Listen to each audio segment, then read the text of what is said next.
नमस्कार दोस्तों, एक बार फिर से स्वागत है आपका हमारे इस चैनल में, जहां हम एक्सप्लेन करने वाले हैं साउथ की एक धमाकेदार मूवी जिसका नाम है मायोन। तो वीडियो शुरू करते हैं, और अगर वीडियो अच्छा लगे तो वीडियो को लाइक जरूर कीजिएगा, और इसी तरह की वीडियोस पाने के लिए आप हमारे इस चैनल को सब्सक्राइब भी कीजिएगा, ताकि आपको इसी तरह के लेटेस्ट और फ्रेश कंटेंट मिलते रहे। तो फिल्म की कहानी शुरू होती है तमिलनाडु के एक बहुत ही प्राचीन और प्रसिद्ध मंदिर से, जिसका नाम है मायोन। यहाँ पर माना जाता है कि इस गांव के लोग जो है वो इस मंदिर को बहुत ज्यादा मानते हैं, और शाम को 6 बजे के बाद इस मंदिर को पूरी तरह से बंद कर दिया जाता है। कहा जाता है कि अगर 6 बजे के बाद कोई इस मंदिर के अंदर घुसता है तो वो या तो पागल हो जाता है या फिर मारा जाता है। एक दिन पुजारी का बेटा इस मंदिर के अंदर जाने की जिद करता है। वो कहता है कि इस मंदिर के अंदर जो भी सुपर नेचुरल चीजें होती है वो उन्हें रिकॉर्ड करना चाहता है और यूट्यूब पर डालना चाहता है। लेकिन यहाँ पर पुजारी जो है वो साफ मना कर देता है। लेकिन तभी पुजारी का बेटा मंदिर के अंदर ही कहीं पर छिप जाता है। वो बड़े पुजारी से आकर कहता है, लेकिन 6 बज चुके थे, इसलिए अब उन्हें मंदिर को बंद करना ही पड़ा। और पुजारी का बेटा जो है वो मंदिर के अंदर ही छिप गया था। 6 बजे के बाद वो मंदिर के अंदर ही बाहर निकलता है और अपना मोबाइल निकालता है वीडियो रिकॉर्डिंग करने के लिए। लेकिन मंदिर के अंदर की फ्रीक्वेंसी कुछ ऐसी थी कि उसका मोबाइल जो है वो खराब हो जाता है, और अचानक ही पुजारी का बेटा जो है वो उल्टी सीधी हरकतें करने लगता है और पागल हो जाता है। और मंदिर के अंदर ही एक बड़ा सा नाग आता है और वो पुजारी के बेटे को मार देता है। अब फिल्म में आगे हम देखते हैं कि तमिलनाडु में बहुत सारे आर्कियोलॉजिस्ट को गायब किया जा रहा है और कई सारे आर्कियोलॉजिस्ट को मार भी दिया जा रहा है। जिसके बाद हम एक और आर्कियोलॉजिस्ट अर्जुन को देख पाते हैं, जिसे पुरानी चीजों का बहुत ज्ञान है। हजारों साल पुरानी चीजें और मूर्तियों को खोजने का अर्जुन का काम है, और वो इस काम में बहुत माहिर भी है। जिसके बाद हम देवराज नाम के एक आदमी को देख पाते हैं, जो कि हजारों साल पुरानी चीजें और मूर्तियों को गायब करने और उनकी स्मगलिंग करने का काम करता है, और वो बहुत डेंजर भी है।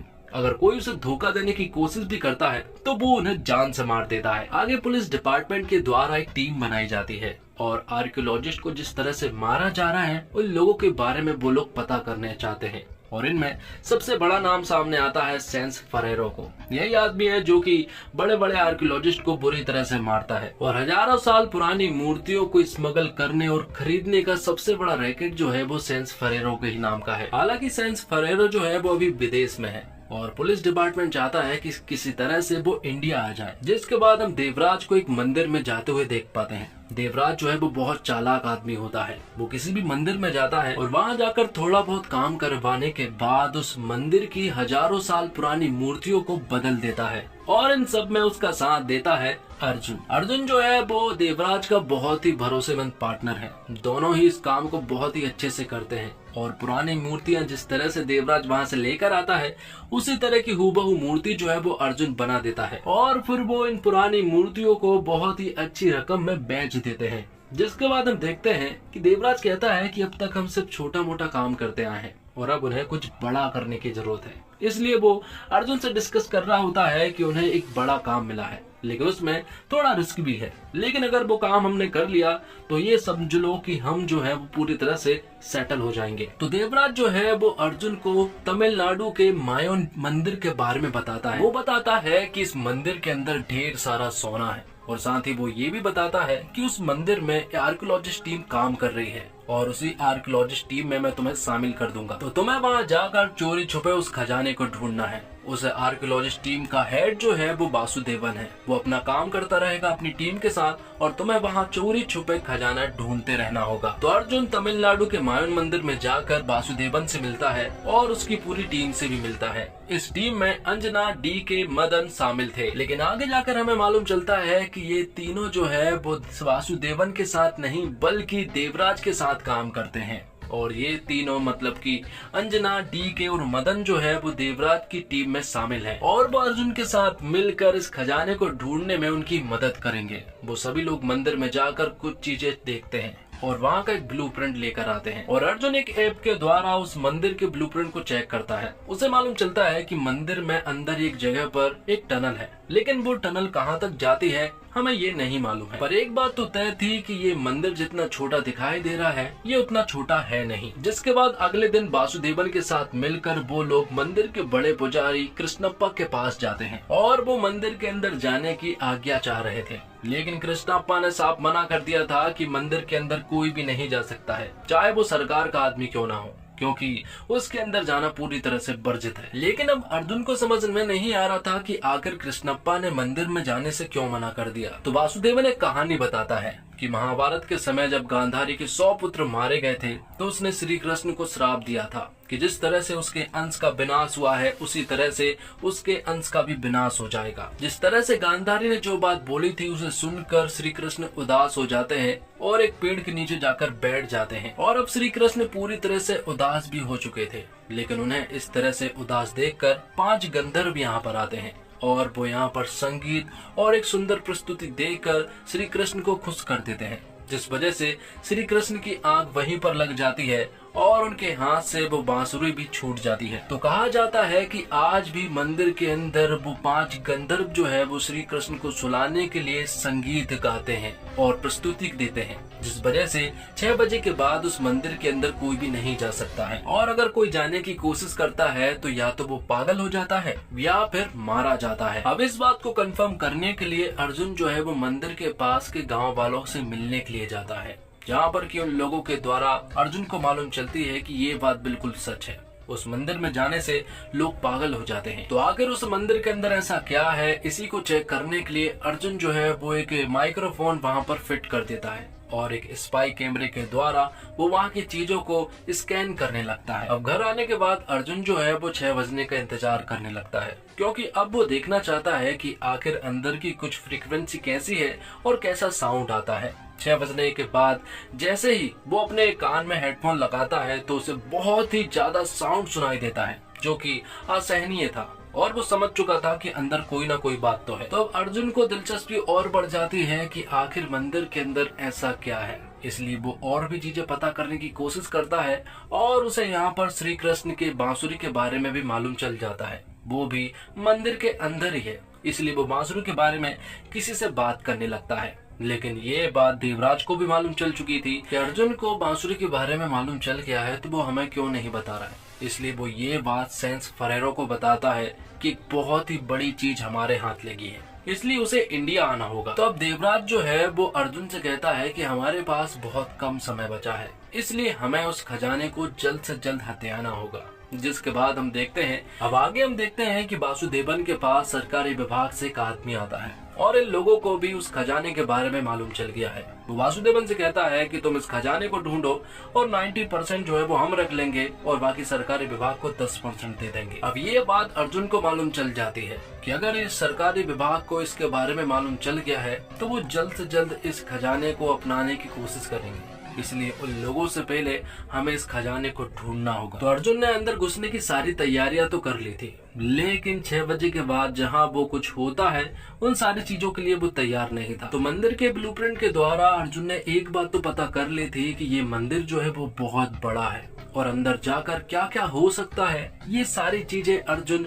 मदन, डीके और अंजना को बता रहा होता है। जिसके बाद 6 बजते ही वो अंदर घुस जाते हैं और गंधर्वों के बारे में बताने लगता है और कहता है कि ये फ्रीक्वेंसी जो है वो हम पूरी तरह से नहीं सुन सकते हैं, इसलिए इन सभी लोगों से बचना भी होगा। तो मंदिर के अंदर तो घुस चुके थे, लेकिन एक दरवाजा खोलने के लिए उन्हें एक चाबी की भी जरूरत थी, इसलिए वो लोग अलग अलग हो जाते हैं। और जैसे ही वो लोग अलग अलग होते हैं तो अचानक से कुछ गंधर्व जो है वो उन्हें नजर आने लगते हैं और मदन, डीके और अंजना के सामने वो सारे गंधर्व जो है वो उन्हें डराने की कोशिश करने लगते हैं, जिस वजह से वो पूरी तरह से डर जाते हैं और दौड़कर वो अर्जुन के पास आते हैं और कहते हैं कि ऐसी ऐसी चीजें हमारे साथ हुई हैं। लेकिन अर्जुन को तो पहले से ही मालूम था और उसने इन सभी को पहले ही बता दिया था कि ऐसी ऐसी चीजें वहाँ हो सकती हैं। तो अब चारों अलग अलग नहीं होते हैं, बल्कि चारों साथ आगे बढ़ते हैं। किसी तरह से वो लोग चाबी ढूंढ तो लेते हैं और आगे बढ़ भी जाते हैं, लेकिन वो एक जगह फंस जाते हैं। अब आगे हम देखते हैं कि सरकारी विभाग के लोग जो है वो कृष्णप्पा के पास जाते हैं और वो उनसे कहते हैं कि हमारे पास मंदिर के अंदर घुसने के सारे ऑर्डर्स हैं, इसलिए अब हम उन्हें कोई भी नहीं रोक सकता है। इसलिए कृष्णप्पा भी उन्हें नहीं रोक पाता है और वो उन्हें मंदिर के पास जाने के लिए कह भी देता है। दूसरी तरफ हम देखते हैं कि अर्जुन की पूरी टीम जो है वो खजाने के बहुत पास थी, लेकिन यहाँ पर चाबी तो मिल चुकी थी, लेकिन उन्हें 4 खाने भी मिलते हैं और चाबी कहाँ पर लगानी है ये बात उन्हें समझ नहीं आ रही थी। लेकिन तभी अर्जुन को मालूम चलता है कि ये 4 युग है और श्री कृष्ण जिस युग में पैदा हुए थे उसी युग वाली खाने में उन्हें चाबी लगानी होगी। तो श्री कृष्ण जो है वो द्वापर युग में पैदा हुए थे और तभी वहाँ का दरवाजा जो है वो खुल जाता है, और दरवाजा जैसे ही खुलता है तो वहाँ पर मिलता है ना ढेर सारा सोना। उसे देखकर वो सभी लोग हैरान रह जाते हैं और सभी लोग जल्दी जल्दी उस सारे सोने को भरना भी स्टार्ट कर देते हैं। तभी अर्जुन की नजर पड़ती है एक इन्फिनिटी वाले साइन पर, और उसे मालूम चलता है कि इसके पीछे भी जरूर एक दरवाजा होगा। तो अब सरकारी विभाग के लोग भी इस मंदिर के अंदर जाने के लिए पूरी तरह से रेडी थे।